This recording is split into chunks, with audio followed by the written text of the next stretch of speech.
Welcome back learners. आज हम देखेंगे जावा स्क्रिप्ट में फॉर लूप क्या होते हैं।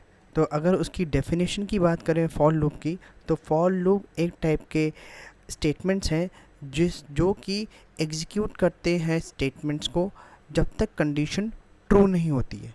तो चलिए हम यहाँ जावा स्क्रिप्ट के अंदर पहले एक फॉर लूप बना के देखते हैं।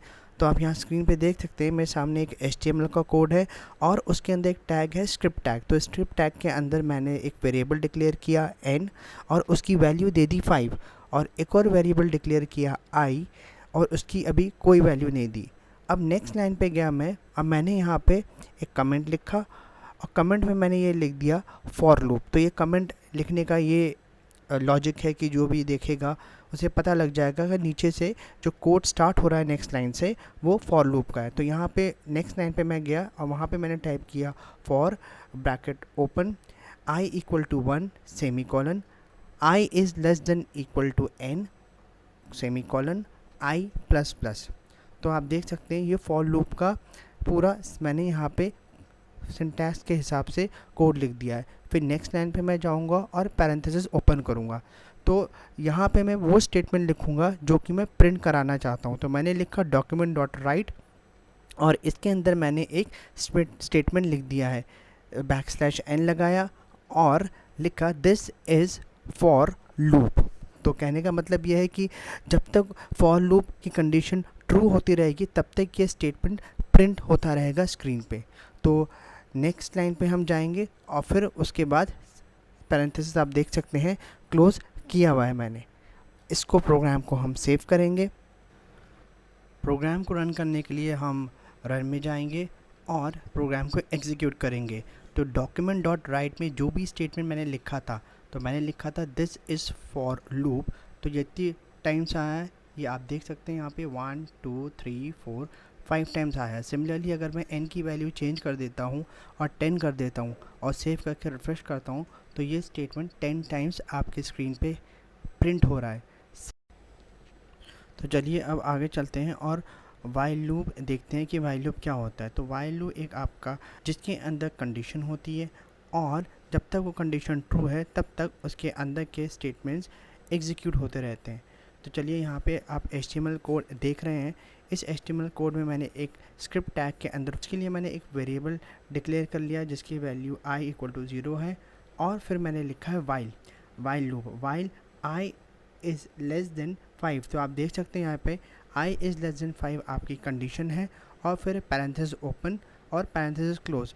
उसके बीच में मैं यहाँ पे कंडीशन स्टेटमेंट लिख रहा हूँ जो कि यहाँ पे मैंने लिखा है डॉक्यूमेंट डॉट राइट। मतलब ये मुझे कुछ प्रिंट कराना है वाइल के अंदर, तो मैं लिखूँगा डॉक्यूमेंट डॉट राइट और i की वैल्यू पास कर दूँगा। मैं i यहाँ पे प्रिंट कराना चाह रहा हूँ। फिर नेक्स्ट लाइन पे मैं i प्लस प्लस करूँगा और फिर डॉक्यूमेंट डॉट राइट स्टेटमेंट फिर से लिखूँगा और br लिख दूँगा। br हमारा नेक्स्ट लाइन से नंबर प्रिंट करेगा। तो चलिए आपके सामने छोटा सा वाइल लूप का एक एग्जांपल है। अब हम इसको रन करके देखते हैं तो रन कैसे होता है। तो वेर i इक्वल टू मैंने यहाँ पे दे दिया है 0 while condition i is less then 5 और डॉक्यूमेंट डॉट राइट में i की वैल्यू प्रिंट करा दिए, फिर i प्लस प्लस और डॉक्यूमेंट डॉट राइट में br। तो आप राइट हैंड साइड देख सकते हैं यहाँ पे कि वैल्यूज़ आ गई हैं 0 1 2 3 4 क्योंकि कंडीशन इज़ लेस देन 5 है।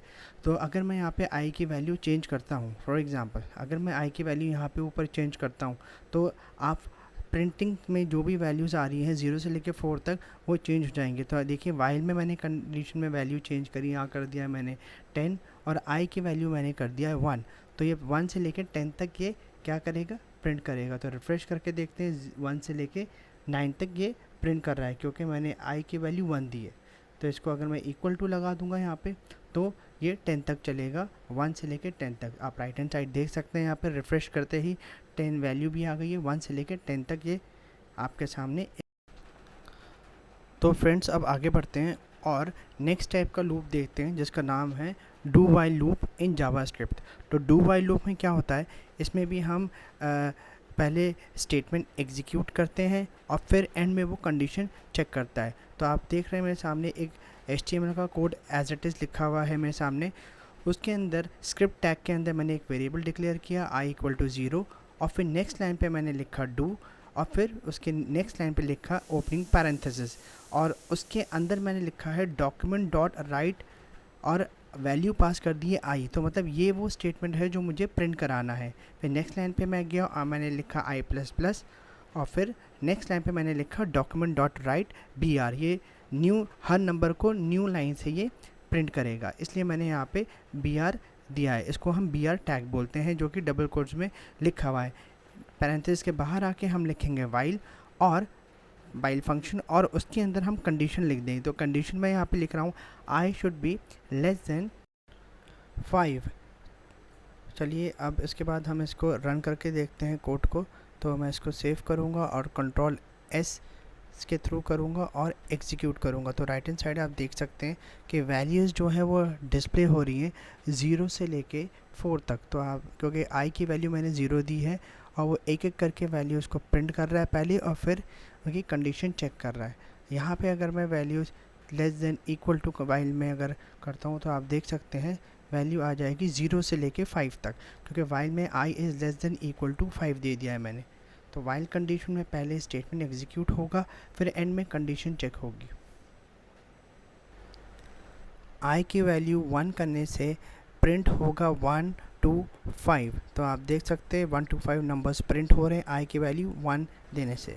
चलिए अब आगे बढ़ते हैं और एक और टाइप का स्टेटमेंट देखते हैं जिसका नाम है स्विच स्टेटमेंट इन जावास्क्रिप्ट। तो स्विच स्टेटमेंट क्या करता है, ये एक स्विच फंक्शन यूज़ करता है और इसके अंदर हम बहुत सारे केसेस लगाते हैं और अकॉर्डिंगली एक एक करके केस एग्जीक्यूट होता है। तो चलिए अब मैं क्या करता हूँ, सबसे पहले एक HTML कोड के अंदर जावास्क्रिप्ट के टैग में एक वेरिएबल डिक्लेयर कर लेता हूँ जिसका नाम मैंने चॉइस रखा है, क्योंकि चॉइस वो चीज़ होगी जो कि स्विच स्टेटमेंट में हम वैल्यूज़ पुट करेंगे।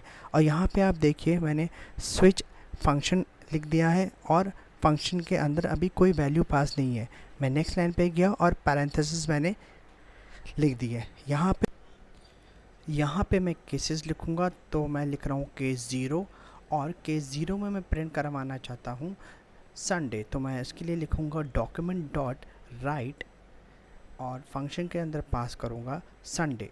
तो आप देख सकते हैं डॉक्यूमेंट डॉट राइट और फंक्शन के अंदर डबल कोट्स में मैं लिख रहा हूँ संडे। और मैं नेक्स्ट लाइन पे जाके लिखूँगा ब्रेक, BREK ब्रेक। तो आप स्क्रीन पे देख सकते हैं मैंने डॉक्यूमेंट डॉट राइट में संडे लिख दिया है और नेक्स्ट लाइन पे जाके मैं ब्रेक टाइप कर रहा हूँ। केस 0 मैंने पूरा कंप्लीट लिख लिया है। ऐसे ही अब हम केस 1 लिखेंगे। केस 1 में भी हम कुछ प्रिंट करवाएंगे, तो उसके लिए भी हम लिखेंगे डॉक्यूमेंट डॉट राइट और वहाँ पे मैं पास कर दूँगा मंडे, और उसके नेक्स्ट लाइन पे लिख दूँगा ब्रेक। जैसे मैंने केस 0 बनाया था वैसे केस 1 बनाया है।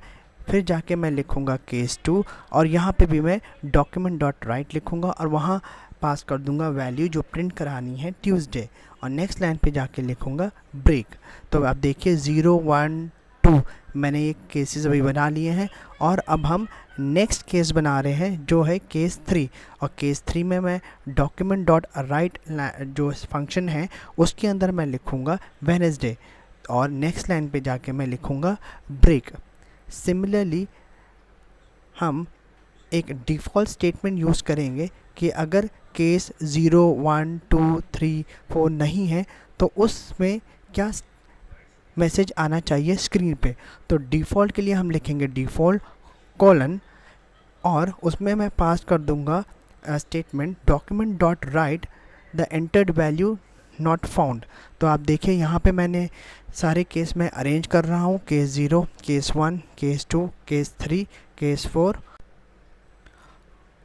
और डिफ़ॉल्ट। तो चलिए ऊपर चलते हैं, जहाँ पे स्विच मैंने लिखा था वहाँ पे मैंने लिख दिया है चॉइस, और जो भी चॉइस मैं ऊपर दूंगा, चलिए चॉइस मैंने दिया है वहाँ पे 3, तो देखिए वहाँ पे लिखा आ रहा है वेडनेसडे। तो यहाँ पे जो जो चॉइस में वैल्यू आप दोगे तो जिस केस से वो मैच करेगा वो वैल्यू स्क्रीन पे दिखाई देगी। मैंने लिखा 7, तो 7 यहाँ पे है नहीं, तो लिखा हुआ आ रहा है एंटर्ड रॉन्ग चॉइस। मैंने लिखा 3, तो देखिए रिफ़्रेश करते ही आ जाएगा वेडनेसडे।